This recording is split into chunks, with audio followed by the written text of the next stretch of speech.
Hello friend, কেমন আছো তোমরা সবাই? আজকে রেগুলার একটা ব্লগ নিয়ে চলে এলাম। আশা করি খুবই ভালো লাগবে। স্কিপ না করে পুরো ভিডিওটা দেখার অনুরোধ রইল।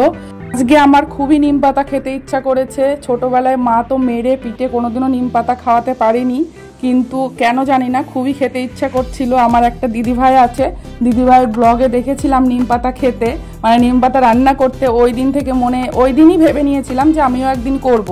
আর ঘরে আজকে কয়েকটা বেগুনও ছিল, শুকিয়ে যাচ্ছিল, ভাবলাম যাই নিম পাতা পেরে নিয়ে আসি। আমার হাজব্যান্ড আবার এগুলো একদমই পছন্দ করে না, এগুলো খায়ও না। এমনি উস্তে অন্য তেতো খায়, কিন্তু নিম পাতার তেতোটাও খেতে পারে না। নিম পাতার তেতোটা খুবই তেতো, মানে একদম জঘন্য তেতো যাকে বলে। কিন্তু আমি খেয়ে নিয়েছিলাম, আমার মোটামুটি ভালোই লাগছিল। আর নিম পাতাগুলো দেখো একদম নরম ছিল, একদম কচি কচি ছিল পাতাগুলো। আর এই দেখো আমরা যেখানে থাকি সেই এরিয়াটাও একটু দেখিয়ে দিচ্ছি। একদম নিরিবিলি শান্তশিষ্ট এরিয়া। আগে একটা ব্লগে দেখিয়েছিলাম পুরোটা ঘুরিয়ে। আর এই যে বাড়ি এসে নিম পাতা ধুয়ে পরিষ্কার করে ভাজতে বসিয়ে দিয়েছি। গরমের মধ্যে নিম বেগুন খাওয়া কিন্তু প্রচুর ভালো শরীরের পক্ষে। আসলে যেটা শরীরের পক্ষে ভালো সেটা খেতে সবসময় বাজেই হয়। আর নিম বেগুনটা খেতে কিন্তু ভীষণ তিতকুটে ছিল।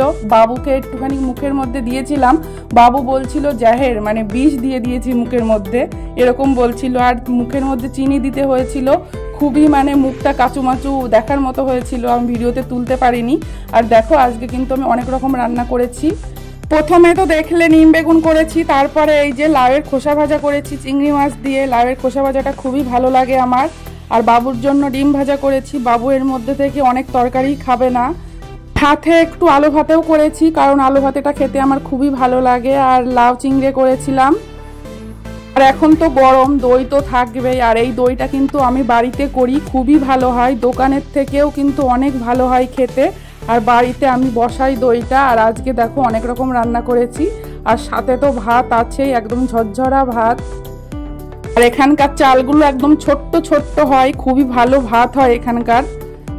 আজকে মাছ মাংসটা সেরকম নেই, ওই জন্য অনেক রকম রান্না করেছি। যেদিনকে মাছ মাংস রান্না করি সেদিনকে এত কিছু রান্না করি না, কারণ কেউ মাছ মাংস ধুয়ে সবজি খায় না। আর বাবু তো একদমই খায় না সবজি। আর এখন গরমও পড়েছে, গরমের মধ্যে একটু শাকসবজি বেশি খেতে হয়। আর আমরা খাইও শাকসবজি, খুব ভালো লাগে। এর আগের দিন ব্লগে আমি দেখিয়েছিলাম আমরা কম্পিউটার নিতে গিয়েছিলাম, কিন্তু কম্পিউটার তো সাথে নিয়ে আসিনি, ওখানে টাকা পয়সা দিয়ে কথাবার্তা বলে এসেছিলাম।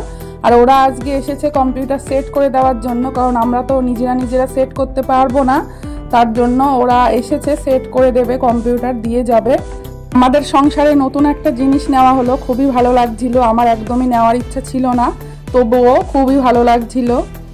আমাদের আগের একটা ল্যাপটপ অলরেডি আছে, সেটা কোনো কাজেই লাগে না, এমনিই পড়ে থাকে। সাথে একটা কম্পিউটারই নেওয়া হয়ে গেল, কম্পিউটারটাই বাকি ছিল, তাছাড়া সব কিছুই ছিল ঘরে। কম্পিউটারটাও হয়ে গেল, ব্যাস এবার আর কোনো কিছুর দরকার নেই।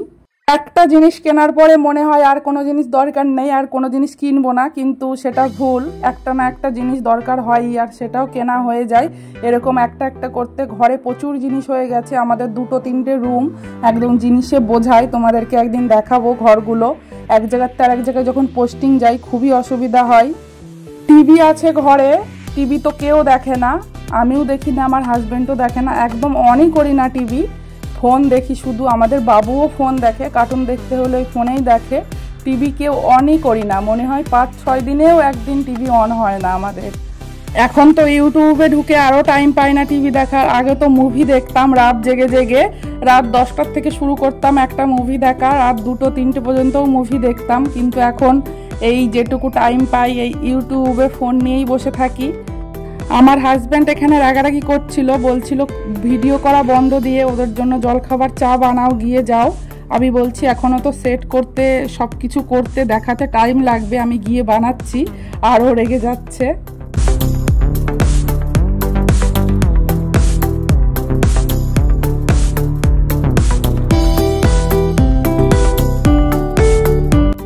আর এখানে আর একটা প্রবলেম হয়েছে, ল্যাপটপে যখন ওয়াইফাই কানেক্ট করতে যাবে তখন তো পাসওয়ার্ড দিতে হবে। আর ওয়াইফাই ঘরে যখন লাগাতে এসেছিল তখন ওয়াইফাইয়ের পাসওয়ার্ড আমিই দিয়েছিলাম, আর আমি কোথাও লিখে রাখিনি, ভুলে গেছিলাম। আর কি পাসওয়ার্ড সেটা বলতে পারছিলাম না, প্রচণ্ড রেগে গেছিল ও। যিনি এসেছিল সেটিং করতে, উনি ফোন থেকে আর কি দেখে নেয় সেটিংয়ে গিয়ে। আর আমাদের কম্পিউটার কিন্তু ওপেন হয়ে গেছে ফার্স্ট টাইম, দেখো খুবই ভালো হয়েছে, একদম টপ মডেল ছিল এটা। আর সাথে আমাদের বাবুও কিন্তু খুবই খুশি কম্পিউটার নেওয়াতে। আমি তো কম্পিউটার চালাতে পারি না, বাবু বলছিল আমি তোমাকে শিখিয়ে দেবো, কারণ ওদের স্কুলে কম্পিউটার শেখানো হয়, ও ওখান থেকে শিখে এসে আমাকে বাড়ি এসে শিখিয়ে দেবে। আর এই রুমটা হচ্ছে আমাদের ভাড়ার ঘর, মানে এক্সট্রা জিনিস সব এই ঘরটায় রাখা হয়। দেখো এখানে কিন্তু ওয়াশিং মেশিনের বক্সটা রাখা আছে, কারণ আমাদের বাক্সগুলো ফেলতে হয় না, এক জায়গা থেকে যখন আর এক জায়গায় যাবো তখন এই বাক্সগুলো লাগে, তার জন্য এই বাক্সগুলো রেখে দিতে হয়। আর এইটা হচ্ছে আমাদের স্টোর রুম। ওদের জন্য জলখাবার করে দিয়েছিলাম, ওরা খেয়ে চলে গেছিলো। তারপরে এই যে আমরা আমাদের জন্য চা বসিয়েছি, আমার আর আমার হাজব্যান্ডের জন্য। সন্ধে হলে আর কিছু খাও বা না খাও, চা তো খেতেই হবে, চা না খেলে তো চলবেই না সকাল সন্ধে আমাদের। আর নর্মাল চা না, একদম কড়া তাকে চা করতে হয়, না হলে আমার হাজব্যান্ডের আবার পছন্দ হয় না। যেদিনকে ভাবি একটু দুধ কম দেব কিংবা এলাইচি দেব না, সেদিনকে বলে কি চা বানিয়েছো, একদমই ভালো লাগছে না, এর থেকে 1 কাপ জল দিয়ে দিতে ভালো হতো। এই দেখো চায়ের মধ্যে কিন্তু আমি এলাইচি দিয়েছি, উপরে ভাসছে দেখো, এলাইচি দিলে চায়ের মধ্যে কিন্তু খুব ভালো সেন্ট বেরোয়, আর খেতেও কিন্তু খুব ভালো লাগে। আমি 2টো এলাইচি থেতো করে চায়ের মধ্যে দিয়ে দিই সব সময়, খুব ভালো লাগে খেতে চাটা। তোমরাও ট্রাই করে দেখো, খুবই ভালো লাগবে চা খেতে। অনেকে হয়তো চা খাও না, জানি অনেকের হয়তো চায়ের নেশা নেই, কিন্তু আমাদের প্রচণ্ড চায়ের নেশা দুইজনারই। আর কিছু খাও বা না খাও চা খেতেই হবে। আমার থেকে আমার হাজব্যান্ডেরও প্রচুর নেশা।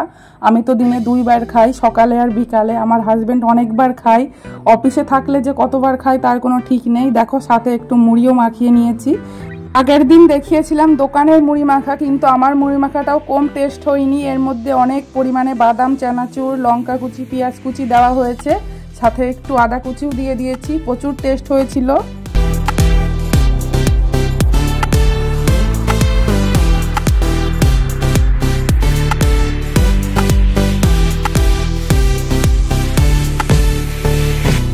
এই যে চা খেতে খেতে কম্পিউটারটা দেখছি, কারণ নতুন জিনিস তো, নতুন জিনিসের একটা কদরই আলাদা হয়।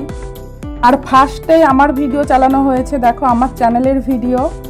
তারপরে আমরা সবাই মিলে চলে গিয়েছিলাম আমাদের এখানকার কমপ্লেক্স, যে কমপ্লেক্সটা দেখিয়েছিলাম আমি, সেখান থেকে এনেছিলাম মোমোগুলো বাড়িতে আনতে আনতে একদম ভেঙে গেছিলো, হয়তো চাপা লেগেছিল। আর মোমো তো এমনিতেই প্রচুর নরম হয়, একটু গুঁতোগাতা লাগলেই ভেঙে চুরে শেষ। আর কি করব, এই ভাঙাচোরাগুলোই খেতে হবে, কিছু করার নেই, কারণ টাকা দিয়ে কিনে এনে ফেলে দেবো, এটা কেমন একটা লাগে, ভালো লাগে না। আর আমি একদমই খাবার নষ্ট করা পছন্দ করি না। সাথে চাটনি ছিল। আর এখানকার মোমোগুলো কিন্তু খুবই টেস্ট হয়, ময়দার যে লেয়ারটা অনেক পাতলা হয়, যার জন্য মোমোগুলো ভেঙে গেছে, দেখো একদম পাতলা হয়। এখন আমার হাজব্যান্ডের ছুটি, যার জন্য বাইরে যাওয়া হচ্ছে বেশি, আর খাওয়া দাওয়াও বেশি হচ্ছে। হাজব্যান্ডের ডিউটি থাকলে তখন আর বাইরে বেরোনো হয় না, সেই দিন ঘরেই থাকা হয়, আর ঘরে থাকলে তো আর খাওয়া দাওয়া সেরকম হয় না। কেমন লাগলো আমার ভিডিওটা অবশ্যই জানিও। রেগুলার ব্লগ দিলাম আজকে একটা, রেগুলার ব্লগ কি তোমাদের ভালো লাগলো অবশ্যই জানিও, তাহলে মাঝে মধ্যে দেওয়ার চেষ্টা করব। আর thank you for watching my video.